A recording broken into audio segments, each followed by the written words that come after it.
नमस्कार, आप देख रहे हैं 4 PM और मैं हूं आपके साथ सिमरन। दोस्तों, तारीख थी 7 अप्रैल और घड़ी की सुइयां जैसे जैसे आगे बढ़ रही थी, पूरी दुनिया की सांसें अटक रही थी। अमेरिकी राष्ट्रपति डोनाल्ड ट्रंप ने 48 घंटे का जो अल्टीमेटम दिया था, उसका आखिरी वक्त करीब आ रहा है।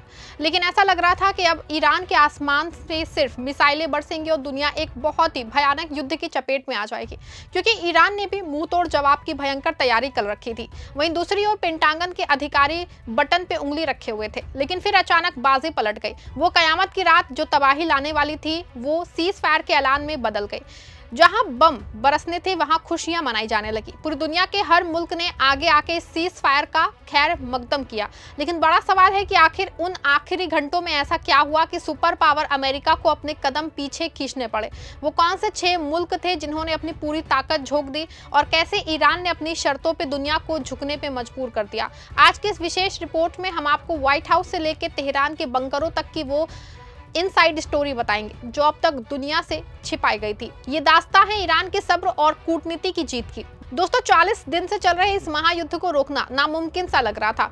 ट्रंप व्हाइट हाउस के ईस्टर उत्सव में मशरूफ थे और वहां से ईरान को पूर्ण विनाश की धमकियां दे रहे थे। लेकिन उसी वक्त पर्दे के पीछे कुछ ऐसा हो रहा था जिसकी भनक इजराइल को भी नहीं थी। अमेरिका को ईरान की तरफ से पहला पॉजिटिव मैसेज मिला। ईरान के नए सुप्रीम लीडर मुश्तबा खामेनेई के वार्ताकर्ताओं ने साफ कर दिया कि ईरान बातचीत के लिए तैयार है, लेकिन अपनी गरिमा और सम्मान के साथ। यहाँ आपको बता दें दोस्तों कि ट्रंप पिछले 15 दिनों से पूरी कोशिश में लगे थे कि किसी तरह से सुलह हो जाए। उन्होंने अपनी 15 डिमांड भी भिजवाई और पाकिस्तान समेत कई देशों को सुलह के लिए मैदान में भी उतारा। लेकिन एक पेंच था जो फंसा हुआ था, वो ये कि ईरान के सुप्रीम लीडर मुश्तबा खामेनेई किसी भी कीमत पे सीज फायर या ट्रंप की शर्तों को मानने के लिए तैयार नहीं थे। उनकी एक सबसे बड़ी वजह थी कि ट्रंप कब क्या कहते हैं और कब क्या करते हैं, उस पर भरोसा कर पाना किसी के लिए मुश्किल था। ये वजह है कि ईरान के सुप्रीम लीडर और वहां के लोग उन पे यकीन नहीं कर पा रहे थे। अभी भी बहुत से दावे इस तरह के हैं कि ट्रंप की बातों पे भरोसा नहीं किया जा सकता। लेकिन ट्रंप की डेडलाइन से 48 आवर्स पहले अचानक तब्दीली आनी शुरू हो गई। पहली बार ईरान के सुप्रीम लीडर की ओर से बातचीत की बात सामने आई, जिसके बाद अंदाजा लगा कि शायद अब जंग रुक जाए, क्योंकि ये पहला मौका था। अब ईरान के सुप्रीम लीडर ने सुलह समझौते में बात की थी। आपको बता दें कि इससे पहले मिस्र, तुर्की और पाकिस्तान अपनी पूरी ताकत लगाए थे कि किसी तरह से जंग रुक जाए और मिडिल ईस्ट में अमन की बहाली हो।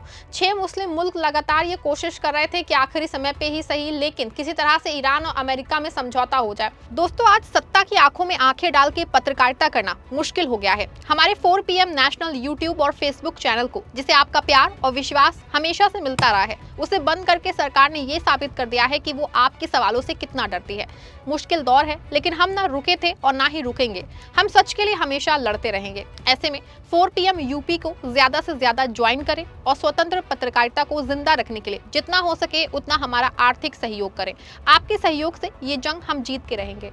जब ईरान के सुप्रीम लीडर की ओर से कुछ संदेश मिले, तो फिर ईरान के विदेश मंत्री अब्बास अराक्ची भी एक्टिव हुए और उन्होंने सेना और सुप्रीम लीडर को बहुत हद तक मनाने की कोशिश की।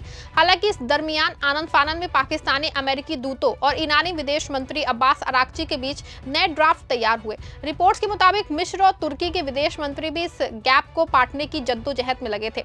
देर रात तक मध्यस्थनों ने 2 हफ्तों के सीज फायर का अपडेटेड प्रस्ताव तैयार कर लिया और अमेरिका ने उसे अपनी मंजूरी दे दी। अब गेंद मुश्तबा खामेनेई के पाले में थी। न्यूज़ 18 ने अपनी रिपोर्ट में बताया कि सोमवार और मंगलवार को खामेनेई ने इस पूरी प्रक्रिया में सक्रिय रूप से हिस्सा लिया। हालांकि बातचीत के इस अमल में वो सीधे तौर पे शामिल नहीं हुए थे, बल्कि उनकी हिदायतें पर्चियों के जरिए चल रही थी। लेकिन वो मुसलसल आ रही थी। नए सुप्रीम लीडर पे इजराइल की तरफ से टारगेट किलिंग की धमकी मंडरा रही थी। इसी वजह से वो मुख्य रूप से दूतों के जरिए नोट्स भेज के संवाद कर रहे थे। एक्सवाइस की रिपोर्ट के मुताबिक ईरान के विदेश मंत्री अराक्ची ने न सिर्फ कूटनीतिक मोर्चा संभाला, बल्कि रिवोल्यूशनरी गार्ड के कमांडरों को भी इस डील के लिए राजी किया। इसी बीच चीन ने सरगर्म भूमिका निभाते हुए ईरान को सुरक्षित रास्ता लेने का मशवरा दिया है। जी हाँ, आखिरी फैसला खामेनेई का ही था। फिर आया वो दिन जो ईरान की तबाही के लिए मुकर्रर किया गया था, लेकिन कयामत से महज 20 घंटे पहले तक माहौल पूरी तरह बदल चुका था। कुछ अमेरिकी मीडिया ने खबर फैला दी कि अमेरिका ने बातचीत तोड़ दी है, लेकिन वार्ताकर्ताओं ने एक्सोस को बताया कि हकीकत में बातचीत की रफ्तार और तेज हो रही है। उपराष्ट्रपति JD वांस हंगरी से पाकिस्तानियों के साथ फोन पे मुस्तैद थे। इजरायली प्रधानमंत्री नेतन्याहू ट्रंप की टीम से लगातार राब्ते में थे, लेकिन इजराइल को लग रहा था कि बाजी उनके हाथ से निकल रही है। दोपहर तक दोनों पक्ष 2 हफ्ते के सीज फायर पे रजामंद होते दिख रहे थे। 3 घंटे बाद पाकिस्तानी प्रधानमंत्री शहबाज शरीफ ने एक्स पे शर्तें जारी कर दोनों पक्षों से इसे कबूल करने की अपील की। ट्रंप को फौरन उनके आशिक साथियों का फोन और मैसेज आने लगे कि उसे ठुकरा दिया गया। ट्रंप के सबसे करीबी लोग भी आखिरी लम्हे तक यकीन नहीं कर पा रहे थे कि वो सीज फायर मान लेंगे।